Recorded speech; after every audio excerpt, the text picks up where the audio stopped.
guys.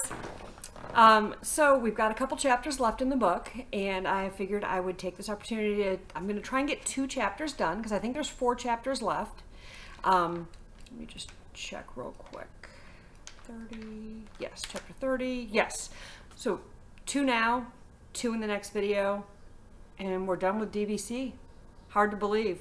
And those of you that have been members of DBC, whether it was all year or for this second book, this has been one of the best times. I've really enjoyed doing DBC. I think that we've read great books, and we've had great discussion, and I miss our lunchtime chats, but you know, 5th grade, you're gonna have some other fun things you'll be doing, so.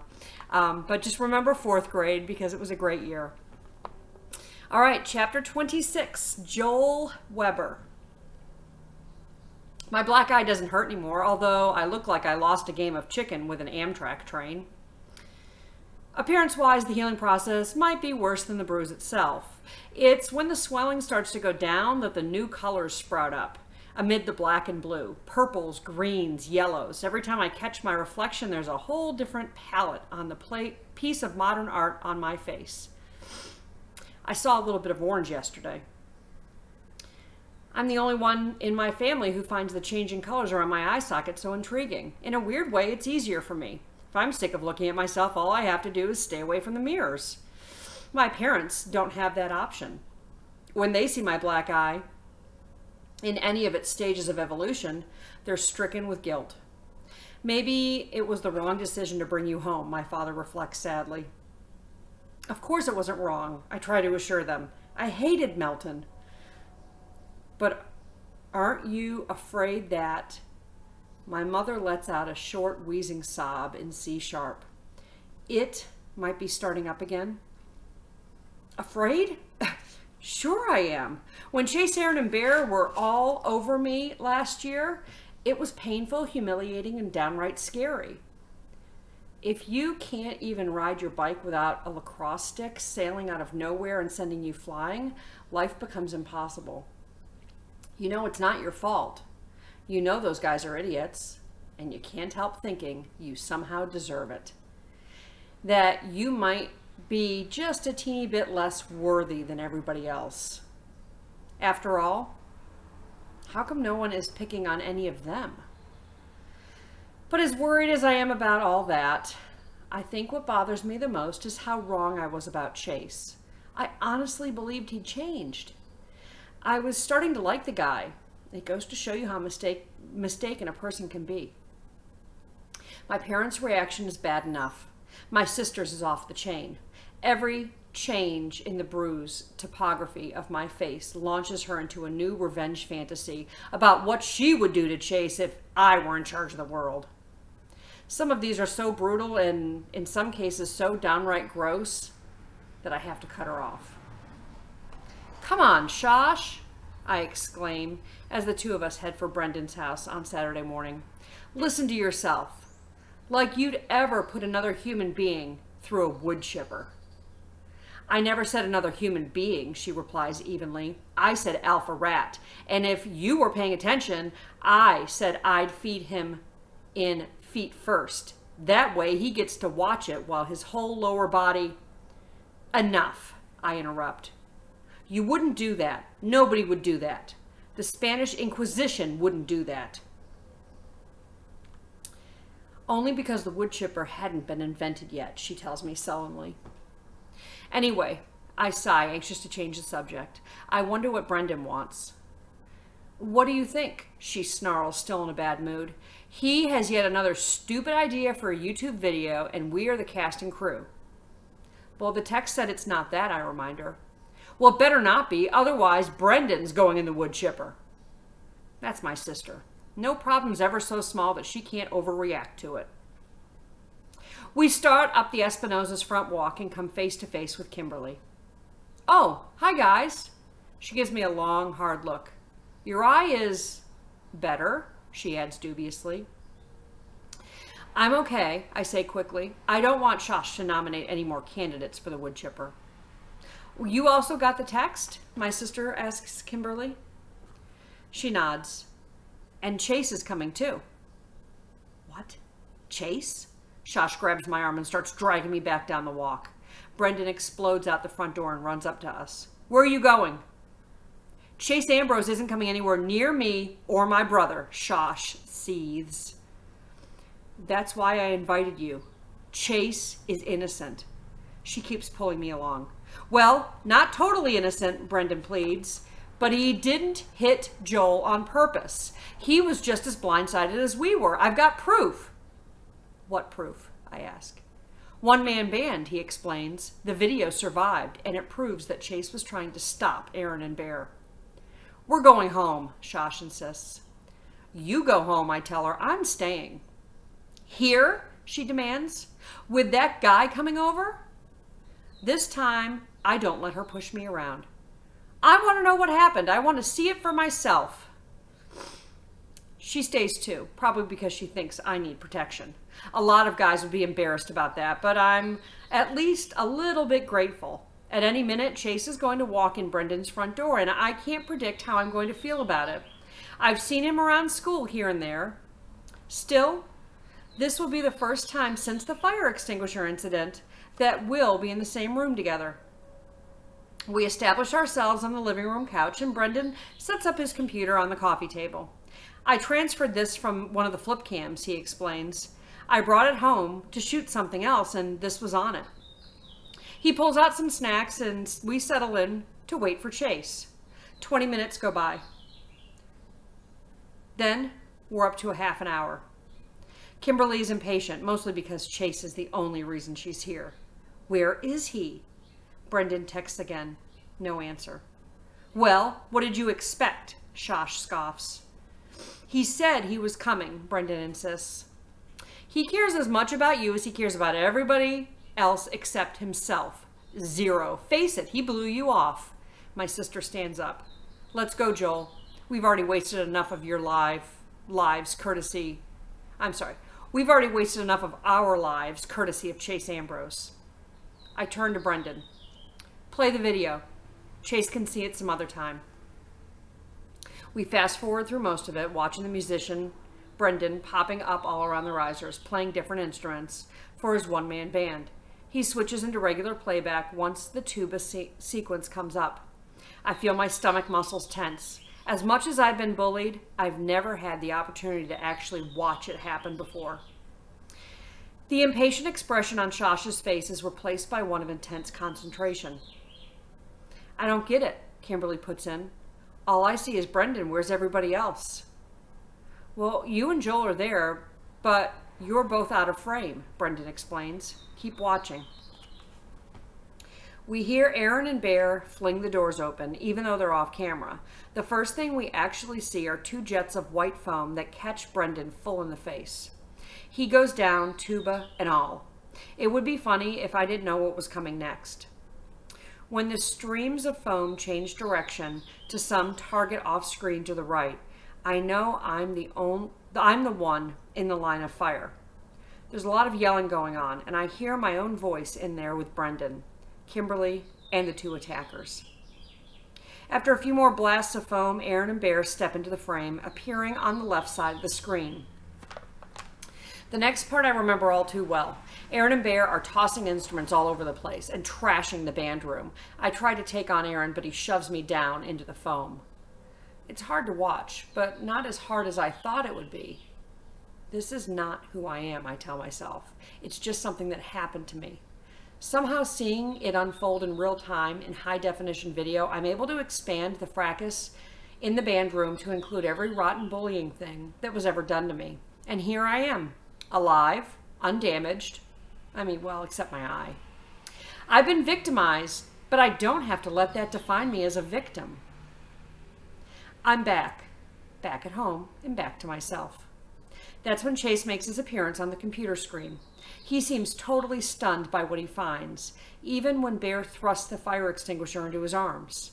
I sit forward eagerly because that's my fire extinguisher, the one that's about to bash me in the eye. As I watch Chase and Bear struggling over the shiny metal cylinder, I tense, knowing it's coming any second. I'm following the combatants, checking for a high sign, the nod of acknowledgement, that shows that the three are in cahoots. It's time to clobber the kid who got them put on community service. It doesn't come. Chase wins the tug of war and my face gets in the way. That's all that happens. Brendan pauses the video. An accident, he says triumphantly. I agree, I tell him. Wow, Chase must be really strong, is what Kimberly gets out of it. Shasha's cheeks are bright red as she digests the truth. My sister judges everything and everybody so harshly that when her judgment falls on herself, it's like the end of the world. He still lied, she said tight-lipped. He's not perfect, Brendan agrees. But think of the trouble he would have been facing if he'd gotten blamed for all of that. If it was you and you saw an easy way out, wouldn't you take it? Shasha's stubborn. I wouldn't be in a mess like this because I don't hang around with pond scum. I look at her. We have to at least talk to him. I'm expecting more of an argument, but she nods. And I can think of plenty things to say. One of those things should be, I'm sorry, Brendan puts it pointedly. She glares at him. We'll see. But if it is, it'll be the last time it's on my list. I'm sorry, the last item on my list. Where is Chase? Kimberly asks in annoyance. Brendan, you said he was going to be here. Brendan is already on the phone talking with Mrs. Ambrose. He frowns, thanks her, and hangs up. According to his mom, he said he was on his way to Portland Street. He said he was in a real hurry. Did he forget to come, I ask? Brendan shakes his head. He said he'd be here. He just texted a couple of hours ago. Shosh stands up. Let's go over to Portland Street. All right, chapter 27. Aaron. Ooh, we're going to go back to Bear and Aaron's side of the story now. Yikes. Young man, we've been waiting nearly a half an hour, the Dumbledore tells me. You promised to set up the card table for us. We'll get to it, I tell her. We're busy. This old bat has a voice like a screeching gears on a truck with a bad transmission. You don't look very busy to me. You're just standing around the snack cart eating the cookies you're supposed to be passing out. Which is a big job, Bear pretends to be outraged. You expect us to do it on an empty stomach? Chill out, I advise Dumbledore. 5 more minutes. It goes without saying that community service at the Greybeard Motel is about as much fun as sticking your hand in a garbage disposal. The one good thing is you get to mess with the residents. She's been bugging us half the morning to set up an extra card table in the rec room so she and her other blue hairs can play bridge. We've been having a few laughs seeing how long we can blow her off. 5 minutes? Pfft, try 5 hours. Maybe 5 days. She doesn't like it? Let her set up her own card table. She's built like a sumo wrestler. In frustration, she retreats to the rec room and Bear and I crack up. Oh, we'll do it for her eventually. You know, right before her head explodes. There's an art to it, picking the moment to give in when she's just about to report us to the nurses. We help ourselves to more cookies, but Bear tries to hog the last chocolate one, and we end up down on the floor, fighting for it and laughing like crazy. The cookie is crushed before either of us can eat it. We get back to our feet, brushing the dust and crumbs, brushing off dust and crumbs when we see him, Chase, striding down the hall like he's on The Amazing Race, in a real hurry to get somewhere, and not too thrilled about it. Ever since our fight at the football field, he's been turning up for community service. Not that he's really into it. Anyway, I guess he's back, or at least he's back visiting. I'm sorry, I need to go back because it didn't say into it, it said on it. Ever since our fight on the football field, he's been turning up for community service. Not that he's really on it anyway. I guess he's back, or at least he's back visiting his video star, the nastiest old Dumbledore in the building, overflowing with them. Bear, who has amazing sight, spots the bulging pocket first. It looks like he's carrying a baseball, but there's a piece of cloth trailing from the opening.